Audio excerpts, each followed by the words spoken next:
Hey, shalom, everybody. How y'all doing? What up?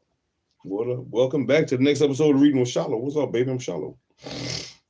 And I'm ready to get this reading started. We ready to see. Welcome to this is episode 15. Episode 15 of the Black Jacobins by C.L.R. James. Toussaint Louverture and the San Domingo Revolution. That's what we're here to jump into. We're jumping into chapter 9. Chapter 9, the expulsion of the British. Chapter 9, the expulsion of the British. Oh, man.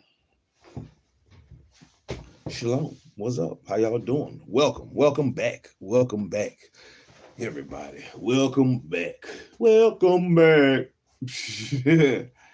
Man, I hope everybody's doing wonderfully.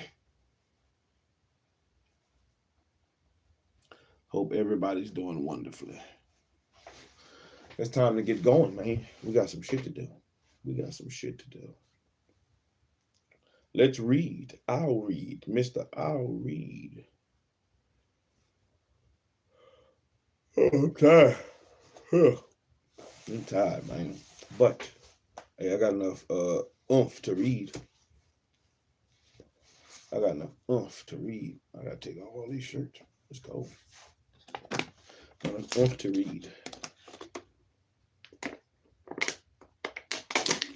When you come in, like, subscribe, share, comment, all those things help. Tell your people SHILO out here reading shit, learning shit, doing shit. The objective is to be better than we were yesterday. Continue forward. Continue marching and moving forward, man. Let's do the damn thing. You have all that you need to succeed, so let's do so. And today we're going to succeed at reading or starting reading chapter 9. We're going to start reading chapter 9. Let's succeed at that. Let's succeed at that. Let's succeed at working our body, working our mind, and working our body one more time again before we end out. Let's succeed. Let's succeed. Oh, man, I hope it don't get me. I'm going to try to read for an hour. I'm trying to read for about an hour. Hopefully we can get about at least halfway through chapter 9. We're going to see how it goes. As long as there's no interruptions. As long as I don't have to go nowhere, which I shouldn't. Shalom, Jaziel. Shalom. As long as I don't have to go nowhere, we should be able to keep moving through. I'm tired, Jaziel. I'm tired. JG, what up? I'm tired, but we're going to push through. We're going to mash on with the reading. That's what we got to do. Sometimes, man, you could be tired, but you just got to get your work out of it.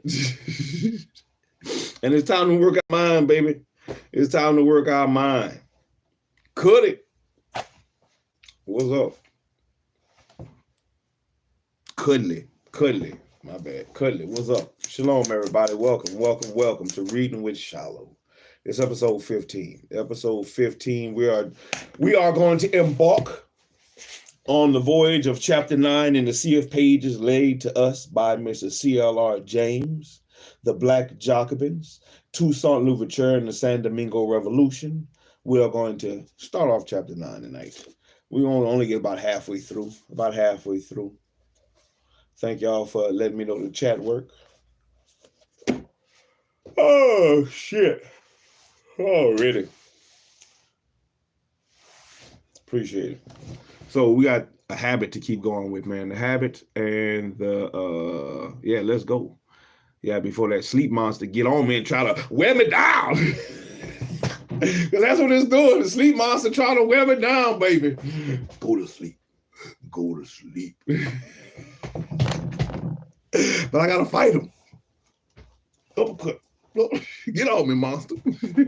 Sleep demon. The sleep demon don't want me to read. Hey, that's I'm a lot better at fighting him now than I used to be. All before, that damn thing would win. That sleep monster would win. But I get not even a whole page. go Super Saiyan 1 like Goku now on that ball. You know, but we're going to keep pushing. Hey, I don't know if that's what, you know, a lot of people have to go through. I know that was my problem growing up. That was one of the reasons that I didn't like to read. Because it seemed like every time I picked up a book, it seemed like I couldn't keep my eyes open, man. It seemed like I was asleep. But, hey, we're going to go ahead and we're going to push through, sleep or not. If I get too tired, I'll stop. But I think I got it. I think I can handle it. I have all I need to succeed, so I can handle it. I can handle it. Yeah, so let's get it, man. Let's do the routine. Give me 25 things. Get off your ass. Give me 25 things, man. We got to build ourselves up, build your body up, build your mind up. That is the objective. That's the objective of reading with Shiloh. So we can work our body and work our mind. Give me 25 things, whatever it is, man. I'm going to do 25. I'm going to do 50 jumping jacks. 50 jumping jacks. I'm going to give you 100 things. I asked you to do 25 things. I'm going to give you 100.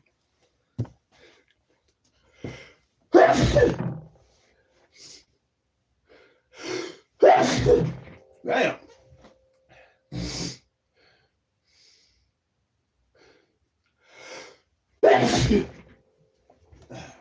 No, damn. My bad, man. I don't know. It must be allergies or something, man. See, it might be that sleep monster, man, trying to get me. Trying to hit me where it hurt. My voice. Anyway, give me 25 things. That's all I ask of you. Whether it be push-ups, jumping jacks, sit-ups. You know, if you're too fat to get off your ass, then at least move forward and back.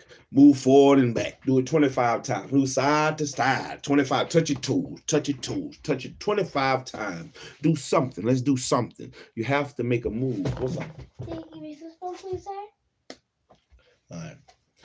You have to make a move, man. You got to be better for yourself. If not for yourself, do it for those that's coming after you, your children, man. Be better. Be better. So let's go ahead and get the routine going so we can read, man. Let's go ahead and get the routine going so we can read. 25 things. Give me 25. I'm going to give you 100. 100. But I'm going to do 50 jumping jacks, and 25 push-ups, and then I've been on the little 25 thing, so we're going to go ahead and get it, man. Oh, shit. Let's go. 1, 2, 3, 4, 5, 6, 7, 8, 9, 12, 10, 11, 12, 13, 14, 15, 16, 17, 18, 19, I lost count, 20, 21, 22, 23, 24, 25, 26, 27, 28, 29, 30, 31, 32, 33, 34, 35, 36, 37, 38, 39, 40, 41, 42, 43, 44, 45, 46, 47, 48, 49, 50. Wow, I'm earthquaking in here, shaking everything in here. Shake what your people gave me. Let's get 25 push-ups. Let's go. 1, 2, 3, 4, 5, 6, 7, 8, 9, 10, 11, 12, 13, 14, 15, 16, 17, 18, 19, 20, 21, 22, 23, 24, 25. Man, if I could, hey, all I ask of you is 25. That's all I'm asking of you. If you can't do 25, then you need to do 25. Shit. You need to do 25 somethings if you can't do 25 somethings. This will be my 100. Excuse me. Let's get it.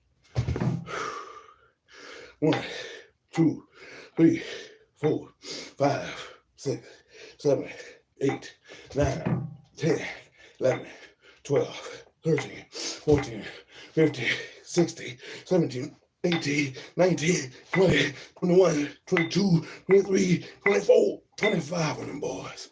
Ooh, I feel it where I wanted to feel it, all up in my chest. I feel it where I wanted to feel it. All right. Now it's time to read.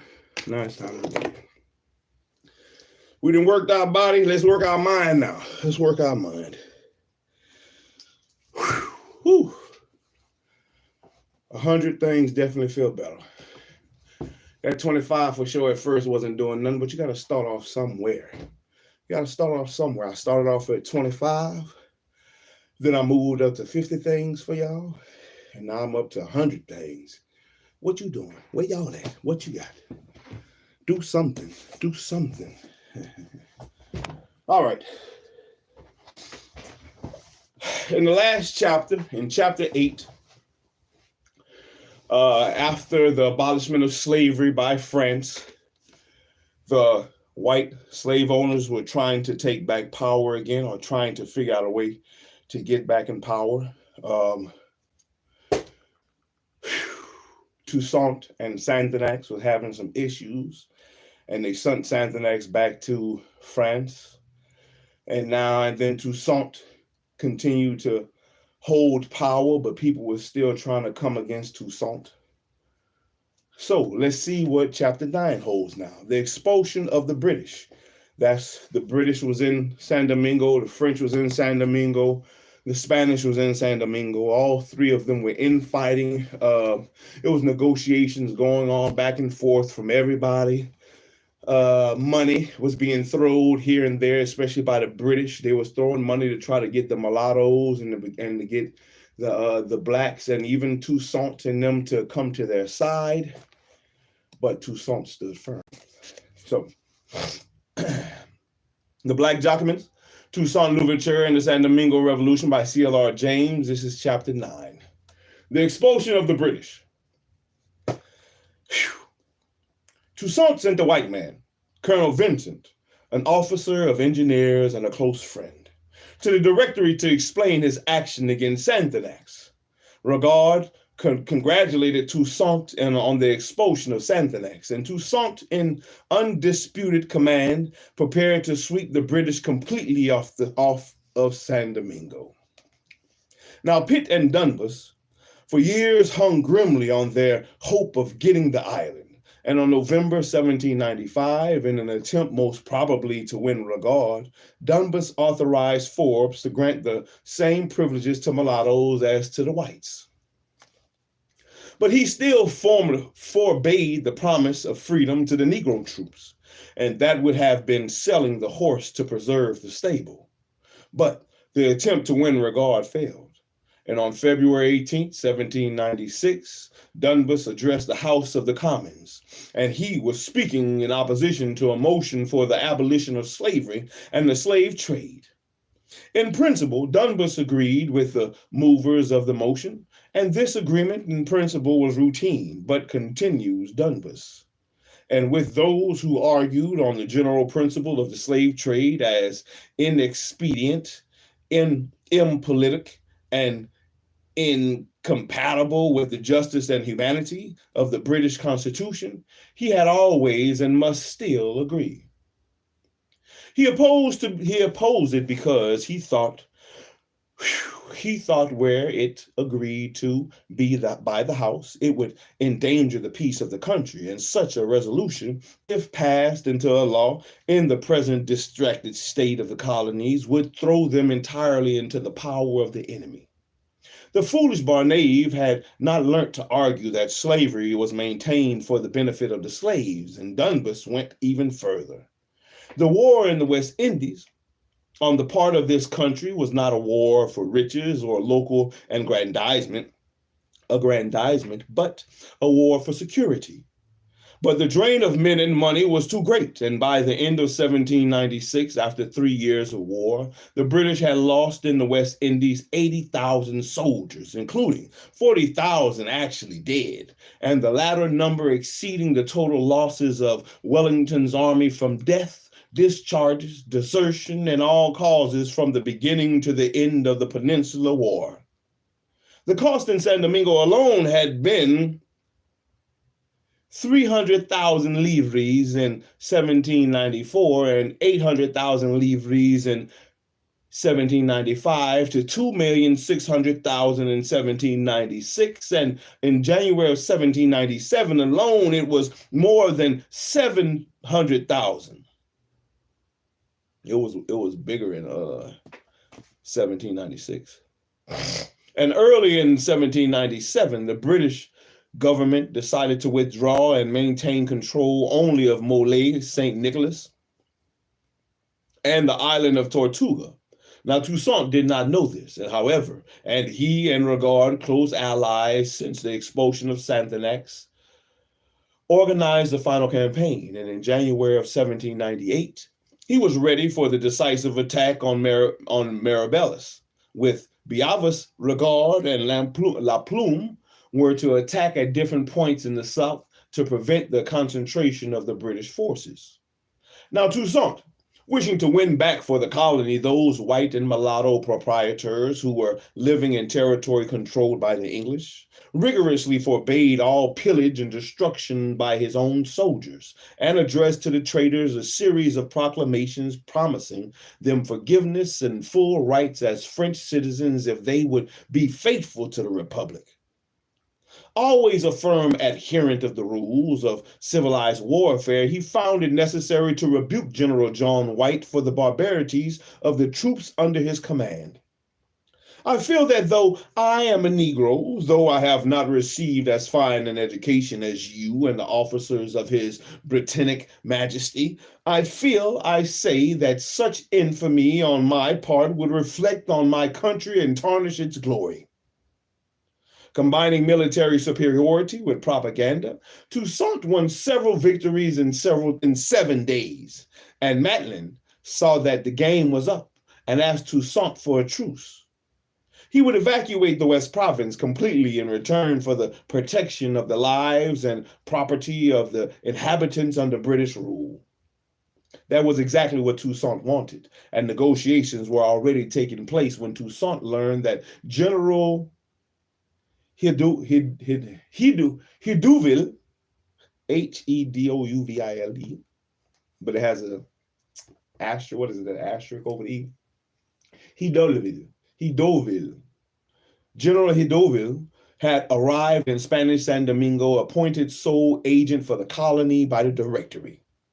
And the 5 men, who under the name of the Directory ruled France, had been seriously perturbed by the arrival in France of the deported Santanax, and they never wished to restore slavery, and had warmly approved of the steps Santanax had taken to educate the black laborers. But the immigrant colonists gave them no rest, and in July 1797, after the Houses had wrote for the recall of Santanax, they appointed General Hedouville their special agent in San Domingo. Now Hedouville sound like I'm saying Hadouken. Hedouville. General, let me see if I can pronounce it. Let me see if I can find a way how to pronounce it. Hedouville. Hedouville. Hedouville. Hedouville. Yeah, French diplomat. Hedouville pronunciation.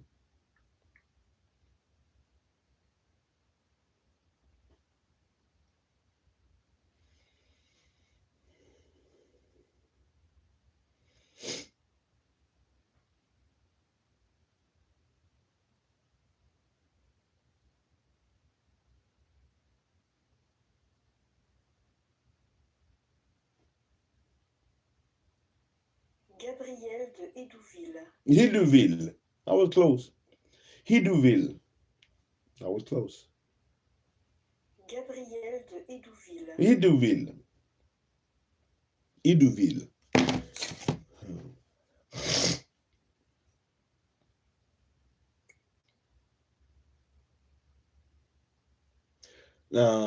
Agent in San Domingo, and Hedouville's an experienced soldier, had shown notable diplomatic gifts in his pacification of La Vendée, and the most dangerous and persistent center of counter-revolution in France. and the events which preceded 18 Frictidor had left the directors very much occupied, and those events themselves had sent the most obstreperous of the colonists to Guyana. Had Santenax arrived in France before Vaublanc and his friends had been deported, he would have been lucky to escape imprisonment. But once again, he reached home just after the fall of his enemies and met with a sympathetic reception. The directors themselves, however, were now thoroughly alarmed, and Toussaint had deposed their representative, and there were changes and counter-changes of plots for independence. Then came Toussaint's letter warning them that the blacks would fight to the death at any hint of restoring the old regime. Here was a new complication. It was now not so much that the mulattoes who were to be feared, but the blacks and their black army and this black general. At once, the attitude to regard changed, and Hitteville was instructed to leave and to do all that he could to check Toussaint's power, until France could send troops. He might have to use regard against Toussaint, and the Directory did not know. So it gave Hitteville a free hand to pardon or arrest regard as might seem suitable and possible to him.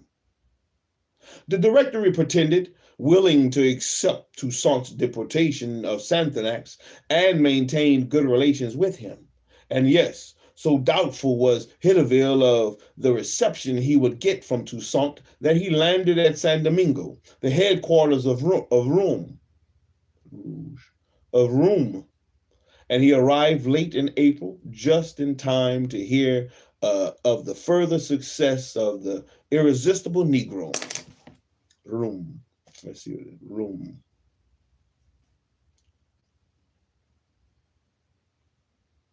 R-O-U-M-E. Room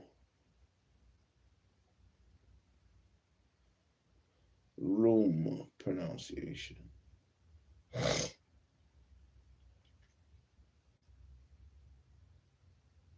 Not Rome. Room.